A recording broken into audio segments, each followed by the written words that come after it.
Some of those promises are reiterations of promises that the Lord made to David, which are not necessarily indicative of universal promises that apply to all Christians. These are, first of all, they're poetic. And the Psalms belong to that body of literature that we have in the Old Testament called wisdom literature. And wisdom literature, seen, for example, in the Proverbs, you get things like this. Don't answer a fool according to his folly. And then the next, they say, answer a fool according to their folly. Now, what is it? Now, how in the world do you square that? Yeah.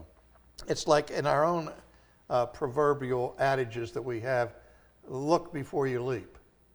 He who hesitates is lost. Well, if you look before you leap, you're hesitating. So what you have in proverbial wisdom and poetic wisdom are general truths, not absolute commands or guarantees. They are guides, practical guides of wisdom.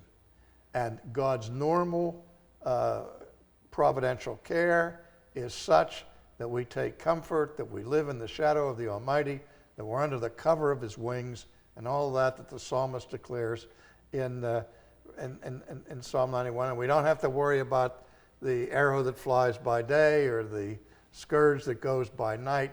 Now, that doesn't mean that no Christian will ever suffer from cancer or ever be killed on a battlefield. Obviously, the rest of scriptures make that clear, that some of the great ones were martyred. Stephen was killed, and he could have said, well, wait a minute, what about the 10,000 at my right hand is not shall come nigh thee?